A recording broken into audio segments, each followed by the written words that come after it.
नमस्कार. आपण आत्ताच न्यूज यात्रा पाहायला सुरुवात केलेली आहे. नाक कापलं तरी भोग सुंदर दिसतं अशी म्हणणारी जमात म्हणजे अंधभक्त आणि अर्थातच भारतीय जनता पक्षाचे समर्थक. पंतप्रधान नरेंद्र मोदी यांच्या कारकिर्दीला 12 वर्षे पूर्ण झाल्यानंतर आता यांच्या आनंदाला भरतं आलेलं आहे. देशाची जनता अक्षरशः मरणयातना भोगत आहे आणि यांना पंतप्रधानांच्या 12 वर्षाच्या कारकिर्दीचा अभिमान वाटतो आहे. खरं तर या पंतप्रधानांनी अभिमानास्पद कोणतं काम केलं हे सांगायला त्यांच्याकडं एकही उदाहरण नाही. अमेरिकेचे राष्ट्राध्यक्ष भारताच्या पंतप्रधानांचा वेळोवेळी अपमान करतात आणि त्यांना थ्रेट करतात, त्यांना धमकी देतात की तुम्हाला आम्ही कधीही संपवू शकतो. तरीही त्यांना ते एका शब्दात उत्तर देत नाही. हा केवळ भारताच्या पंतप्रधानाचा नाही तर हा आपल्या देशाचा अपमान आहे. हे विसरून नरेंद्र मोदींच्या 12 वर्षाच्या कारकिर्दीचं गुणगान अंधभक्त करताना दिसत आहेत. देशामध्ये पेट्रोल, डिझेल, गॅस आणि आता दुधाची सुद्धा प्रचंड भाववाढ होत आहे. बेरोजगारी पराकोटीला पोहोचलेली आहे आणि विशेषतः मागच्या काही काळामध्ये अनेक परीक्षांचे पेपर लीक झालेले आहेत, फुटलेले आहेत आणि त्याविषयी सरकार बोलायला तयार नाही.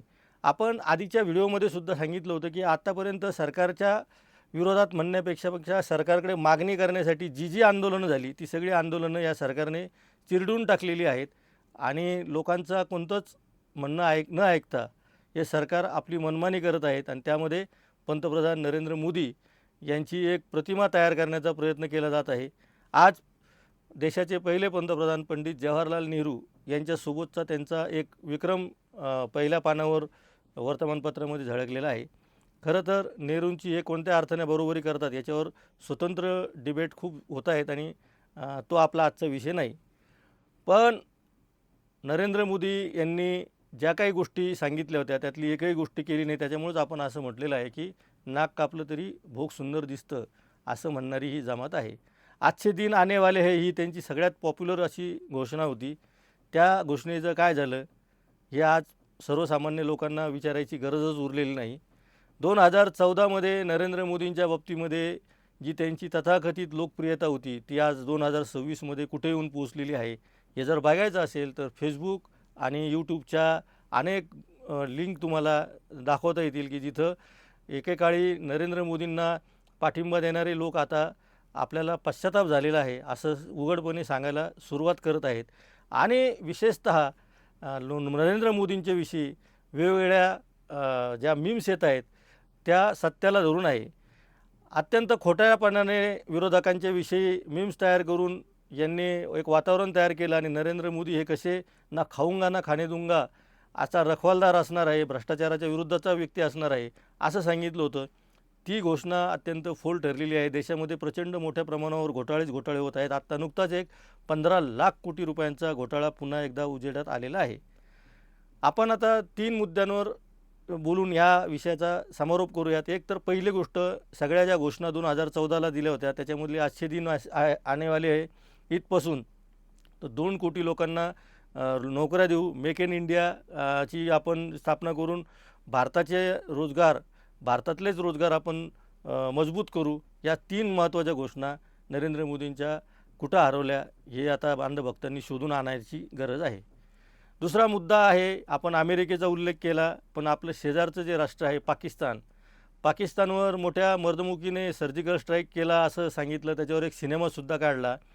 पण इस्रायल आणि इराणच्या युद्धामध्ये पाकिस्तानला जे महत्त्व आंतरराष्ट्रीय स्तरावर प्राप्त झालेलं आहे ते भारताला का नाही असा एक साधा प्रश्नसुद्धा अंधभक्त भाजपला विचारू शकत नाहीत.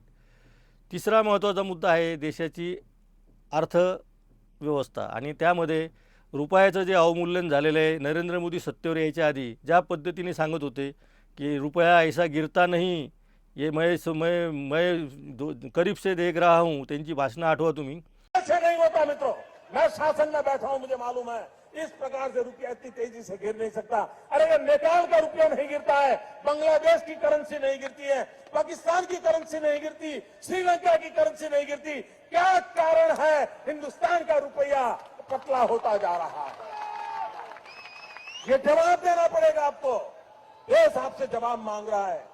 आणि आता रुपया पडायला लागल्यानंतर, रुपयाची किंमत कमी व्हायला लागल्यानंतर युद्धाचं कारण सांगत आहे. खरं म्हणजे आंतरराष्ट्रीय अर्थतज्ज्ञांनी हे स्पष्ट केलं की इस्रायल आणि इराणचं युद्ध झालं नसतं तरी भारतीय रुपयाची अवस्था अशीच झाली असती आणि यापुढच्या काळातही ती खूप वाईट होणार आहे. नरेंद्र मोदीला शुभेच्छा द्यायच्या की देशाला शुभेच्छा द्यायच्या, असा एक मोठा प्रश्न आज या निमित्ताने निर्माण झालेला आहे. कारण मोदींना शुभेच्छा म्हणजे देशाचं वाटोळं, अशी आता एक समीकरण होऊन बसलेलं आहे. त्यामुळं नरेंद्र मोदींना शुभेच्छा तरी कोणत्या भूमिकेतून द्यायच्या हे सुद्धा आता कळत नाही.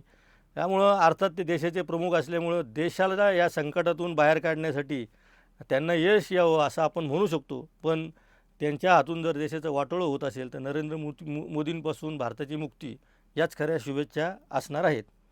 शेवटचा आणि अत्यंत महत्त्वाचा मुद्दा आहे, मी जो उल्लेख केलेला आहे की बेरोजगारी प्रचंड शिगेला पोचलेली आहेत. कॉकरोच जनता पार्टीचा आता उगम झालेला आहे. कॉकरोच जनता पार्टीचं एक आंदोलन अयशस्वी झाल्याचा कांगावा गोदी मीडिया करत आहे आणि एकूणच मोदींच्या काळामध्ये मीडियाच असू नाही तर न्यायालय असतील, ईडी असेल किंवा CBI असेल, या सर्व तपास यंत्रणांची आणि वेगवेगळ्या यंत्रणांची विश्वासार्हता ही धुळीला मिळालेली आहे आणि ह्या धुळीला मिळालेल्या विश्वासार्हतेवर या देशाचं भवितव्य अवलंबून आहे. त्यामुळं आता पुढच्या काळामध्ये कॉकरोच जनता पार्टी ही कशा पद्धतीने उगम करते, वाढ होते आणि 2,22,00,000 लोक आज सरकारविरुद्ध बोलायला लागलेले आहेत. 8 लाख लोकांनी त्याची नोंदणी केलेली आहे. मी वारंवार आकडे प्रत्येक व्हिडिओत सांगतो आहे. हा आकडा वाढतच जाणार आहे. त्यानंतर सोशल मीडियावर जे इन्फ्लुएन्स आहे, ज्यांचा प्रभाव पडतो, असे तर शेकडो हजारो वेगवेगळ्या राज्यामध्ये आहे की जे नरेंद्र मोदींचे रोज वाभाडे काढत आहेत आणि नरेंद्र मोदी हे किती खोटारडे आहेत, नरेंद्र मोदी हे कसं खोटं बोलले, त्यांच्या प्रत्येक वाक्याचा उदाहरणासह त्यांच्याच आवाजातला ओरिजिनल व्हिडिओ, नरेंद्र मोदी यांचे ओरिजिनल व्हिडिओ जे खोटं बोललेले आहेत ते व्हायरल होत आहेत, ते लोकांपर्यंत पोहोचत आहे. त्यामुळे 2014च्या नरेंद्र मोदींची जी प्रतिष्ठा आणि पद होती ती 12 वर्षानंतर उरलेली नाही. आता तुम्हाला शुभेच्छा द्यायच्या तर त्यांनी शुभेच्छा द्या आणि देशाचं वाटोळं करायचं तर वाटोळं करा. आज इतकंच. आपण पाहत राहा न्यूज यात्रा, हे आहे आपलं चॅनल.